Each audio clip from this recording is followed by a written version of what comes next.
اگر مولا کا معنی خلیفہ نہیں ہے تو پھر اس کا معنی مددگار بھی نہیں ہوگا۔ آپ کیسے کہہ رہے ہیں مولا علی مددگار ہیں؟ مولا تو اللہ ہے، بندے کو آپ مولا نہیں کہہ سکتے۔ تو میں اسی آیت سے استدلال کرتے ہوئے ایک نقطہ دوں گا، مولا اللہ ہے۔ آپ نے نیت باندھی نماز کی اور سورہ بقرہ کا آخری رکوع پڑھا، ہم یہ کہتے ہیں فقط مولا ہی اللہ نہیں، مولانا بھی اللہ ہے۔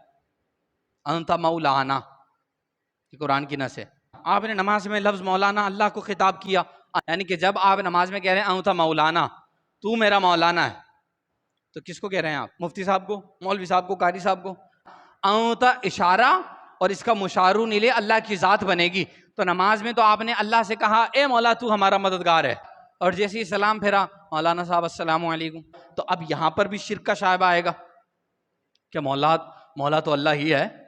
تو ہم نے کہا فقط اللہ مولا نہیں، وہ مولانا بھی ہے۔ علماء یہ کہتے ہیں کہ جو تعویل بندہ یہاں کرے گا کہ ہم نے مسجد کے مولوی صاحب کو مولانا کس ضمن میں کہا اور اللہ کو مولانا کس ضمن میں کہا، جو تعویل یہاں ہوگی کہ جناب مولا کا معنی مددگار بھی نہیں ہے، مولا علی کو مولا نہ کہا جائے، تو پھر ہم یہ کہتے ہیں کہ جو تعویل یہاں ہو رہی ہے کہ آپ مصلی پہ کھڑے ہو کر اللہ کو مولانا کس پہرائے میں کہہ رہے ہیں اور مسجد کے امام کو مولانا کس پہرائے میں کہہ رہے ہیں، وہی تعویل مولا علی کی ذات کے لیے بھی کر دی جائے گی۔ تو لہٰذا مولا کا معنی مددگار آتا ہے، مولا کا معنی اگر مددگار نہیں تو پھر جو قرآن کہہ رہا ہے کہ فَإِنَّ اللَّهَ هُوَ مَوْلَاهُ وَجِبْرِيلُ، اللہ بھی مدد کرنے والا ہے تو جبریل بھی مدد کرنے والے ہیں، تو پھر یہاں پر لفظ مولا کا کیا معنی بنے گا؟ امام حاکم نے اس کو مستدرک میں لکھا ہے، جناب ابو ایوب انصاری رضی اللہ تعالیٰ عنہ جب بصرہ کے اندر مولا علی سے ملنے کے لیے پہنچے تو آپ ایک وفد کے ساتھ تھے، تو حجرے کے باہر سے ہی جناب ابو ایوب انصاری نے آواز لگانا شروع کر دی، یا مولائی